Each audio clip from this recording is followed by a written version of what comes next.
آئیے آج ہم قلندر بابا اولیاء رحمت اللہ علیہ کی کتاب لوح و قلم کے ان صفحات پر ایک نظر ڈالتے ہیں جہاں ہماری عبادات سیدھا سیدھا کائنات کے اصولوں سے جا ملتی ہیں۔ دیکھیں، ان صفحات میں قلندر بابا اولیاء رحمت اللہ علیہ نے یہ ارشاد فرمایا ہے کہ نماز اور زکوٰۃ جیسی عبادات صرف مذہبی فرائض نہیں ہیں، بلکہ یہ تو کائنات کی تخلیق کے جو بنیادی اصول ہیں نا، ان کا حصہ ہیں۔ تو پہلی بات یہ ہے کہ نماز اور زکوٰۃ یہ قرآنی پروگرام کے دو اہم حصے ہیں، اور یہ روح اور جسم دونوں کے وظیفے ہیں۔ اب وظیفے سے مراد کیا ہے؟ یہ وہ لازمی حرکت ہے جو زندگی کی اپنی حرکت کو قائم رکھنے کے لیے ضروری ہے۔ تو نماز روح کا وظیفہ بن جاتی ہے اور زکوٰۃ جسم کا۔ دوسری بات، پوری کائنات کا ایک مرکزی نقطہ ہے۔ ایسا سمجھ لیں کہ اسی مرکز سے روشنی کے چشمے ابلتے ہیں جو ہر چیز بناتے ہیں، اور اس پورے نظام کو دو قوتیں چلاتی ہیں۔ ایک ہے کشش جو ہر چیز کو اندر کی طرف کھینچتی ہے، اور دوسری ہے پھیلاؤ جو اسے باہر کی طرف دھکیلتی ہے۔ اور آخر میں جو سب سے حیران کن بات ہے وہ یہ ہے کہ کائنات کی ہر شے روشنی کی ایک خاص قسم سے بنی ہے جسے نسمہ کہتے ہیں۔ مطلب ہر چیز میں جو فرق ہے وہ بس اس روشنی کی اپنی خصوصیت کی وجہ سے ہے۔ تو اس کا مطلب کیا ہوا؟ جسے ہم میٹر یا ٹھوس چیز سمجھتے ہیں وہ اصل میں ٹھوس ہے ہی نہیں، بلکہ رنگین روشنیوں کا ایک مجموعہ ہے۔ تو خلاصہ یہ ہے کہ حقیقت اصل میں ایک ہی الہی مرکز سے نکلتی ہوئی روشنی کا ایک ڈائنامک کھیل ہے، اور ہماری عبادتیں اسی کائناتی توازن کا ایک بہت ضروری حصہ ہیں۔ السلام علیکم۔ امید ہے کہ آپ سب خوش ہوں گے۔ اللہ آپ سب کو اسی طرح انرجیٹک اور مسکراتا رکھے، آمین آمین۔ آج ہم قلندر بابا اولیاء رحمت اللہ علیہ کی مشہور کتاب لوح و قلم کے صفحات 17 سے 176 تک کا گہرائی میں جائزہ لیں گے۔ جی، اور یہ صفحات بہت اہم ہیں کیونکہ یہ روحانیت کو کائناتی قوانین سے جوڑتے ہیں۔ بالکل، لیکن شروع کرنے سے پہلے ہمیشہ کی طرح یہ ضروری ہے کہ ہم کتاب لوح و قلم کی اہمیت پر تھوڑی بات کر لیں۔ ضرور۔ حضور قلندر بابا اولیاء رحمت اللہ علیہ نے علم سینا کو ایک سائنس کے طور پہ ایک مربوط اور منظم انداز میں اپنی کتاب لوح و قلم میں پیش کیا ہے۔ یعنی وہ علم جو سینہ بسینہ منتقل ہوتا تھا اسے ایک سائنس بنا دیا۔ بالکل، وہ باتیں جو قلندر بابا اولیاء رحمت اللہ علیہ کے دور تک ایک مرشد سے مرید کو ملتی تھیں، ان سب کو انہوں نے خاتم النبیین محمد رسول اللہ صلی اللہ علیہ وآلہ وسلم کے حکم پر، اور یہ حکم انہیں بطریق اویسیہ ملا تھا، ہے نا؟ جی، بطریق اویسیہ۔ تو اس حکم پر انہوں نے روحانیت کو ایک اسپرچول سائنس بنا دیا۔ اب یہ علم سینا ایک کتاب کی صورت میں موجود ہے جس کا نام ہے لوح و قلم۔ اور اس کتاب کو کوئی بھی پڑھ سکتا ہے، مطلب اسے پڑھے، آزمائے، ٹیسٹ کرے اور اپنی صلاحیتوں کو فروغ دے کر اس مقصد عظیم کو حاصل کر لے۔ جی، وہ مقصد جس کے لیے اللہ تعالیٰ نے اسے تخلیق کیا ہے۔ اور جو لوگ ابھی اس سلسلے سے نئے جڑے ہیں، ہو سکتا ہے انہیں سمجھنے میں تھوڑی دشواری پیش آئے، لیکن آپ نے چھوڑنا نہیں ہے۔ بس آپ اس کی پلے لسٹ میں جائیں اور شروع سے سنیں۔ انشاءاللہ سب چیزوں اور باتوں کی سمجھ آئے گی۔ اور یاد رکھیں، کسی بھی نیک کام کا مقصد یہی ہوتا ہے کہ اللہ سے تعلق جڑ جائے۔ اس بارے میں حضرت خواجہ شمس الدین عظیمی رحمت اللہ علیہ فرماتے ہیں کہ جس نے سمجھنے کے ارادے سے اس کتاب کو پڑھا، اس کا تعلق اللہ تعالیٰ سے جڑ جاتا ہے۔ اور یہ کتنی بڑی کامیابی کی بات ہے۔ صحیح۔ چلیں تو اس سفر کو شروع کرتے ہیں۔ پچھلی گفتگو جہاں ختم ہوئی تھی وہاں حضور قلندر بابا اولیاء رحمت اللہ علیہ نے مراقبہ کا طریقہ تعلیم فرمایا تھا۔ جی، اور یہ ایک طرح سے اس گہرے سمندر میں غوطہ میں گانے کی تیاری تھی۔ مراقبہ کی اہمیت پر اس کتاب میں بار بار زور دیا گیا ہے۔ صفحہ 79، 80 اور 165 پر بھی اس کی وضاحت ملتی ہے۔ تو یہ اس پوری سائنس کی بنیاد ہے؟ بالکل، یہ وہ آلہ ہے، وہ ٹول ہے جس سے ہم بیرونی دنیا کے شور سے ہٹ کر اندرونی حقیقتوں کا مشاہدہ کرتے ہیں۔ اسی وجہ سے شاید کچھ لوگ انہیں مراقبہ ٹیکنالوجی کے جدید ورژن کا بانی بھی کہتے ہیں۔ جی، یہ ان کے پیروکاروں کا کہنا ہے۔ یہ ان کا اپنا دعویٰ نہیں، بلکہ ان کے کام کی عظمت کو بیان کرنے کا ایک انداز ہے۔ اچھا، انہوں نے اس قدیم علم کو اتنی صفائی اور اتنے منظم طریقے سے پیش کیا کہ یہ ایک ٹیکنالوجی کی طرح لگتا ہے، ایک ایسا سسٹم جس کے نتائج کی پیش گوئی کی جا سکتی ہے۔ اور پھر ان کے بعد حضرت خواجہ شمس الدین عظیمی رحمت اللہ علیہ نے اس مشن کو آگے بڑھایا اور مراقبہ ہال قائم کیے۔ جی، جہاں لوگ عملی طور پر اس کی مشق کرتے ہیں۔ ان صفحات کو سمجھنے سے مراقبے کے بارے میں ہمارے بہت سے غلط تصورات بھی درست ہو سکتے ہیں۔ ٹھیک ہے، تو مراقبے کی اس ٹیکنالوجی کو استعمال کر کے ہم کیا دیکھنے کی کوشش کر رہے ہیں؟ کتاب کے مطابق ہمارے اندر جو علوم لدنیا یعنی الہی الہامات کا بہنے والا دریا ہے، ہم اس کے تصویری عکس دیکھنا چاہتے ہیں۔ جی ہاں، اور فرمایا گیا ہے کہ ان تصویروں کے 3 وجود ہیں۔ 3 وجود، وہ کون سے ہیں؟ پہلا وجود تجلی ذات میں ہے، یعنی وہ لیول جہاں صرف اللہ کی ذات کی تجلی ہے۔ دوسرا تجلی صفات میں، جہاں اللہ کی صفات ظاہر ہوتی ہیں۔ اور تیسرا؟ اور تیسرا وجود عالم خلق، یعنی اس مادی دنیا میں ہے جسے ہم اپنی آنکھوں سے دیکھتے ہیں۔ ایک منٹ، آگے چل کر انہی 3 وجودوں کو لوح محفوظ، عالم تمثال اور عالم رنگ بھی کہا گیا ہے۔ کیا یہ ایک ہی چیز کو مطلب الگ الگ زاویے سے دیکھنے جیسا ہے؟ بہت خوبصورت مثال دی آپ نے۔ جیسے پہلے کسی عمارت کا بلو پرنٹ ہو، پھر اس کا 3D ماڈل بنے اور آخر میں اصل عمارت تیار ہو جائے؟ بالکل ایسا ہی ہے۔ لوح محفوظ وہ الہی ڈیزائن یا کاسمک بلو پرنٹ ہے۔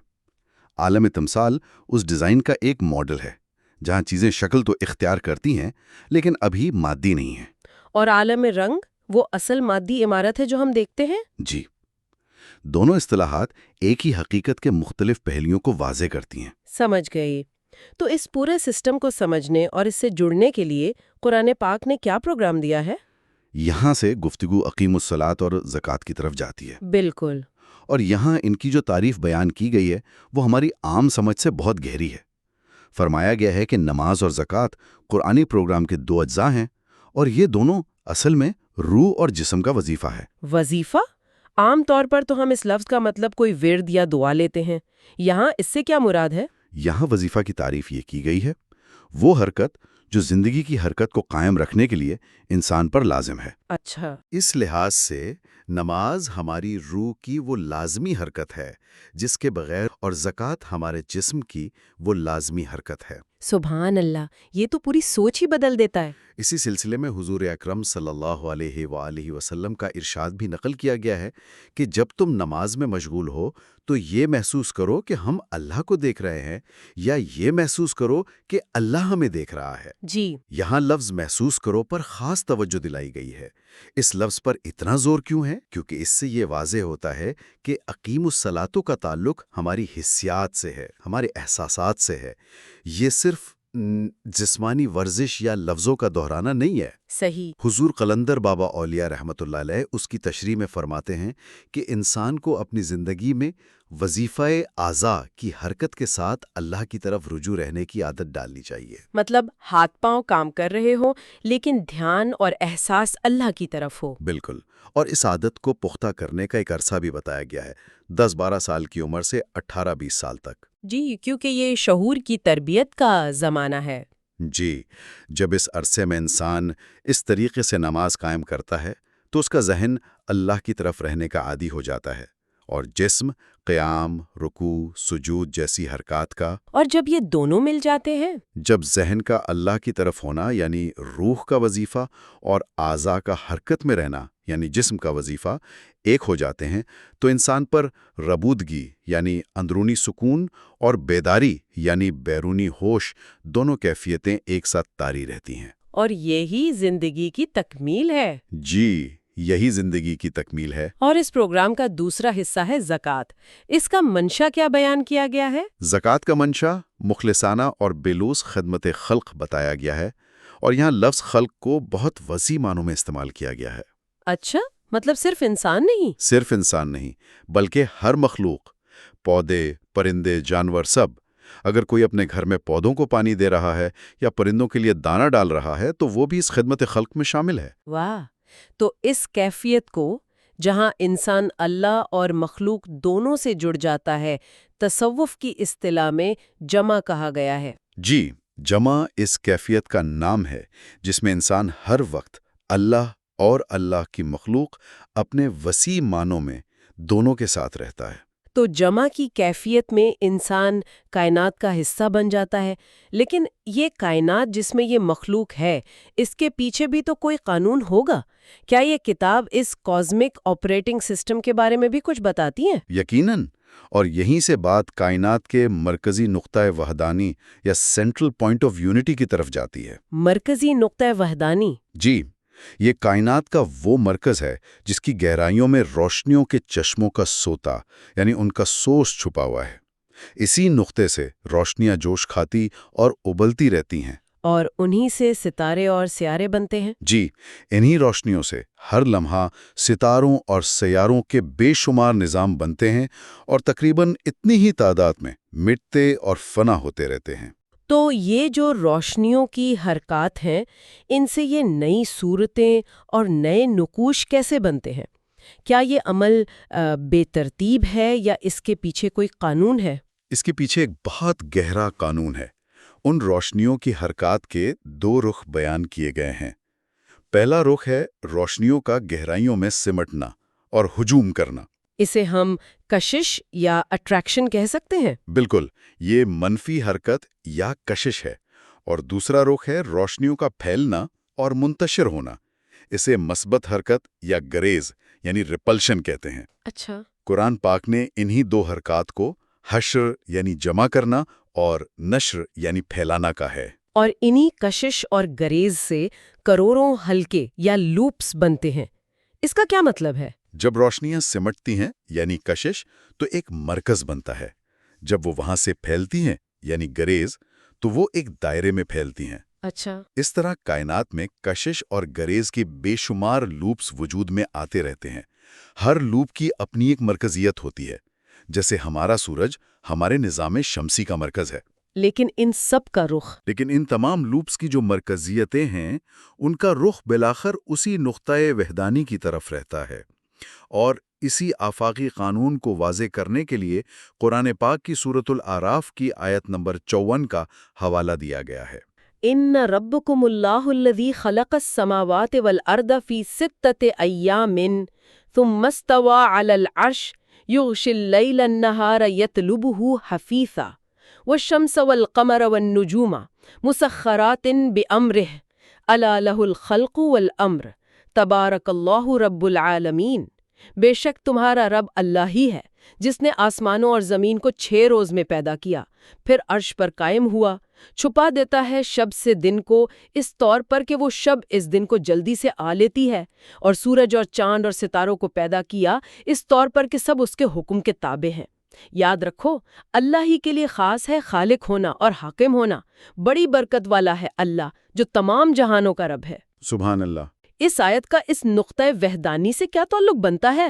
حضور قلندر بابا اولیاء رحمۃ اللہ علیہ فرماتے ہیں کہ اس آیت میں اسی نقطۂ وحدانی کی طرف اشارہ ہے جو اصل میں صفت ربانیت ہے۔ صفت ربانیت؟ جی، یہاں اللہ تعالیٰ کی ذات اور صفات کے فرق کو بھی واضح کیا گیا ہے۔ حدیث مبارکہ ہے، من عرف نفسہ فقد عرف ربہ، یعنی جس نے اپنے نفس کو پہچانا اس نے اپنے رب کو پہچانا۔ صحیح۔ اور قرآن میں اللہ فرماتا ہے، انی انا ربک، میں ہوں تیرا رب۔ ان آیات میں اللہ نے اپنی ذات کو اللہ اور اپنی صفات کو رب فرمایا ہے۔ تو وہ جو نقطۂ وحدانی ہے وہ صفت ربانیت کا مرکز ہے۔ بالکل، جہاں سے پوری کائنات کی پرورش کا نظام چل رہا ہے۔ اچھا، اب گفتگو کے آخری اور شاید سب سے حیرت انگیز حصے کی طرف آتے ہیں۔ کہا گیا ہے کہ کائنات کا ہر نقش روشنی کی ایک الگ نوع سپیشیز ہے۔ اس کا کیا مطلب ہے کہ ہر چیز بس روشنی ہے؟ یہی اس پوری گفتگو کا نچوڑ ہے۔ ہر شکل، ہر چیز جو ہم دیکھتے ہیں وہ اصل میں روشنی کی ایک مخصوص قسم ہے۔ اچھا۔ ہر نوع یعنی سپیشیز روشنی کی ایسی مقداری حرکت یا کوانٹم رکھتی ہے جو مخصوص رنگوں کی ایک مخصوص ترتیب سے بنتی ہے۔ تو جب ایک خاص ترتیب سے رنگ ملتے ہیں تو ایک مخصوص شکل وجود میں آتی ہے؟ جی، اور اس عمل کو وجود میں لانے والی بنیادی شے کو نسمہ کہا گیا ہے۔ نسمہ، یہ ایک نیا لفظ ہے، کیا اسے عام زبان میں سمجھا جا سکتا ہے؟ آپ اسے کائنات کا بنیادی دھاگا یا تھریڈ سمجھ لیں۔ جیسے ایک ستار کے تار کی لمبائی اور تناؤ سے الگ سر نکلتا ہے، بالکل اسی طرح نسمہ کے اس دھاگے کی حرکت کی لمبائی اور رفتار سے الگ الگ رنگ بنتے ہیں۔ ہر رنگ ایک مخصوص سر کی طرح ہے۔ جی، اور اسی کو ہم سائنس میں ویو لینتھ اور فریکوینسی کہتے ہیں۔ تو اس کا مطلب ہے ہر چیز کے لیے رنگوں کا ایک عددی مجموعہ یا نیومیریکل کمبینیشن مقرر ہے۔ جیسے اگر گلاب کے پھول کے لیے رنگوں کا الف کوڈ مقرر ہے تو اس کوڈ سے ہمیشہ گلاب ہی بنے گا، کبھی گیندا نہیں بن سکتا۔ بالکل، یہی وہ قانون ہے جسے اللہ تعالیٰ نے قرآن پاک میں فطرت کہا ہے۔ فطرت اللہ التی فطر الناس علیہا لا تبدیل لخلق اللہ، اللہ کی فطرت جس پر اس نے لوگوں کو پیدا کیا ہے، اللہ کی تخلیق میں کوئی تبدیلی نہیں۔